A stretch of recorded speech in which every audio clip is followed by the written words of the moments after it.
Dans cette présentation, on va mettre en place des serveurs d'adresse DHCP sur chacun de nos VLAN, donc il y en aura deux. Et on va rajouter un routeur que l'on configurera plus tard, qui permettra d'interconnecter nos deux VLAN, c'est-à-dire en fait d'établir une communication inter-VLAN. Le VLAN 10 et le VLAN 20 pourront donc s'échanger des données. Alors pour ça, il faut que évidemment ils obtiennent une adresse IP, ça sera le rôle du serveur DHCP, et il sera impératif de réfléchir à un plan d'adresse, parce qu'il est impossible que deux PC présents sur un même réseau puissent communiquer au travers d'un routeur. Donc il faut que les deux réseaux soient différents en termes d'adresse.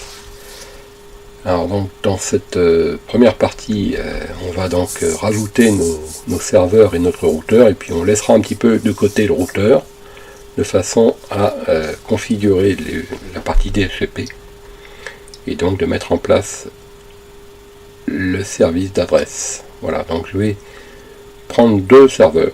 Je vais en mettre un sur le VLAN 10, l'autre sur le VLAN 20. J'aurais pu les mettre sur le switch du bas, ou les répartir, ça n'a pas d'importance. L'idée c'est qu'il y ait un serveur qui soit connecté sur un port du VLAN 10, et l'autre qui sera connecté sur un port du VLAN 20. Donc on sait déjà comment on configure les ports pour les affecter à des VLAN sur le switch, il faudra le faire et ne pas oublier de le faire. Voilà, donc là, le serveur que je destine au VLAN 10 sera à gauche, le serveur que je destine au VLAN 20 sera à droite. Vous voyez, j'ai mis sur le port 1, sur le port 22. Ah, bon, alors maintenant il faut que je me souvienne de ça, mais je vais en fait le préciser par une petite étiquette pour pas perdre du temps à rechercher cette information dans le futur. Bon. Voilà, je l'ai mis sur le port 1, donc VLAN 1, il faudra que j'affecte le port 1, et VLAN 10 le port 1, pardon, et VLAN 20 le port 22. Alors évidemment, il faut que je prévoie de mettre en place des adresses IP sur mes serveurs, parce que un serveur doit pouvoir être joignable, et sinon il ne peut pas mettre en place ses services.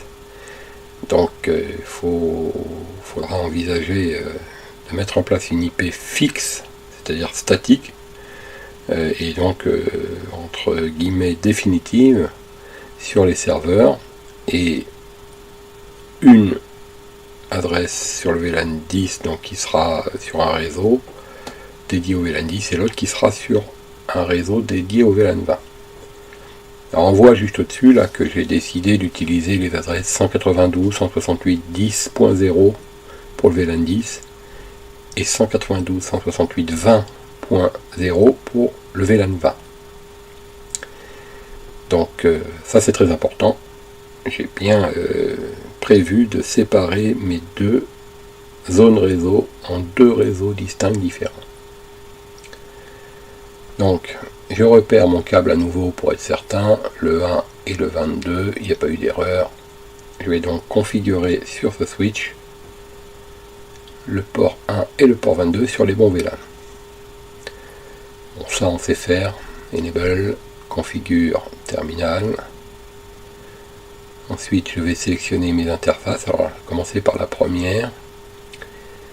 Interface face Ethernet 01. Et je la bascule sur le VLAN 10. Donc je bascule le port sur le VLAN 10 en mode access. Ensuite je vais choisir directement, sans sortir du menu, d'invoquer l'interface 22 que je bascule sur le VLAN 20. Voilà, cette partie configuration VLAN est terminée. Alors, à ce stade, on peut le vérifier, ça coûte rien, pour voir si nos ports sont bien intégrés au VLAN. Alors bon, on voit bien les ports qui étaient déjà, et les ports qu'on a rajoutés sont bien répartis sur les VLAN.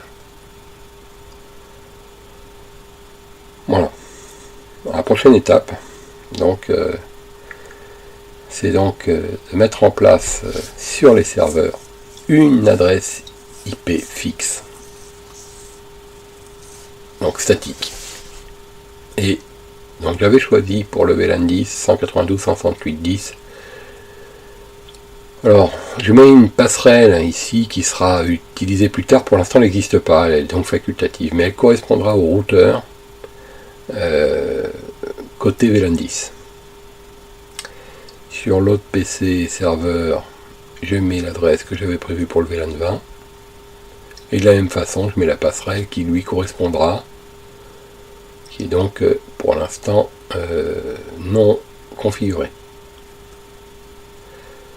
Voilà, maintenant, au niveau des services, sur chacun des serveurs, je vais donc mettre en place le service DHCP. Je vois qu'il est off pour l'instant, il ne faudra donc pas oublier de le mettre sur on. Je vais indiquer les paramètres d'adresse de passerelle, default gateway c'est la passerelle, et je vais indiquer une adresse de début, c'est-à-dire la première adresse qui sera donnée au premier client, et une quantité de clients possible, je vais en mettre une dizaine pour cette démonstration.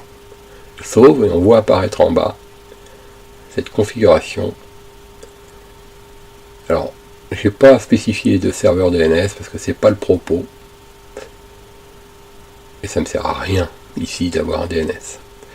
Je répète l'opération sur l'autre serveur qui se trouve en VLAN 20, donc je vais activer tout à l'heure mon serveur, faut pas l'oublier, j'indiquerai la passerelle future pour les clients du VLAN 20, je donne un début d'adresse, un nombre de clients possible, et j'active mon pool, je sauve. Voilà, maintenant c'est quasiment terminé. On va passer sur chacun des PC et on va faire oublier cette adresse statique en le basculant en DHCP. Et là on peut voir dans le fond grisé ici qu'on obtient la première adresse qui était prévue avec les paramètres de passerelle.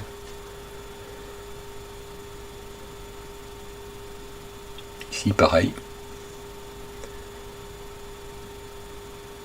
Là ça va passer au travers du trunk.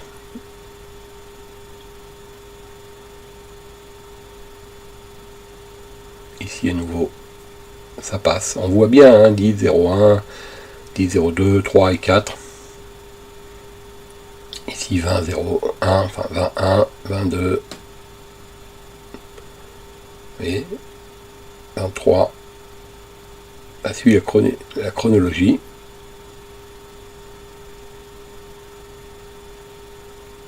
Voilà, mes 8 PC en fait ont obtenu une adresse IP au travers du serveur DHCP. Bon, voilà donc un petit rappel des commandes à effectuer. Donc pour mettre en place en fait ici toute cette config côté switch. Alors côté switch, il n'y avait pas grand chose à faire, il suffisait simplement d'affecter les ports sur lesquels les serveurs se trouvent sur les bons VLAN. Alors comme j'avais un serveur pour le VLAN 10 qui était branché sur le VLAN 1, je le bascule, qui était branché sur le port 1, je le bascule sur le VLAN 10, et le port qui était branché sur le port 22 était destiné au VLAN 20, donc je le bascule, ce port, sur le VLAN 20. Alors à ce stade, on peut dire qu'en fait le serveur qui est donc branché sur le port 1, il fait partie du VLAN 10, et le serveur qui est branché sur le port 22, il fait partie du VLAN 20. Il peut donc chacun communiquer avec les PC qui sont dans le même VLAN qu'eux. Bon, alors, une fois que vous aurez mis en place la config côté switch, vous mettez en place la config côté serveur. Vous avez vu tout à l'heure, c'était très très simple, il suffit d'activer le service DHCP et de modifier le pool existant. Alors il faut savoir que le pool existant ne peut pas être supprimé ni renommé sur le logiciel Packet Tracer. Dans la réalité, sur un équipement Cisco, on a toute la liberté de créer un pool, il n'y a pas de pool existant en fait. Là c'est juste dans le logiciel Packet Tracer. Donc cette spécificité fait que dès que vous activez le serveur DHCP, en fait il fonctionne tout seul sans pratiquement aucune config, parce qu'il y a une préconfiguration, mais elle n'est pas modifiable C'est-à-dire qu'on peut l'utiliser, on peut la compléter, mais on ne peut pas la supprimer ou la renommer. Alors on verra d'ailleurs dans une présentation future, lorsqu'on mettra plusieurs pools sur un même serveur, c'est-à-dire qu'un serveur pourra fournir des adresses IP à plusieurs réseaux, à ce moment-là on créera de nouveaux pools, on gardera le pool existant, et on en créera des complémentaires de manière à en fait avoir les configs spécifiques totalement dédiés à chacun de nos éléments. Voilà, donc faut donc évidemment à la fin de cette configuration côté switch, si on veut conserver tout ça, mais il faut se rappeler qu'il ne faut pas oublier de sauvegarder totalement la config dans la NVRAM. Et puis ensuite on verra donc dans une présentation prochaine comment on va pouvoir faire l'économie d'un serveur DHCP de manière en fait à économiser et optimiser notre architecture réseau. Un seul serveur pourra donc alimenter nos deux VLAN.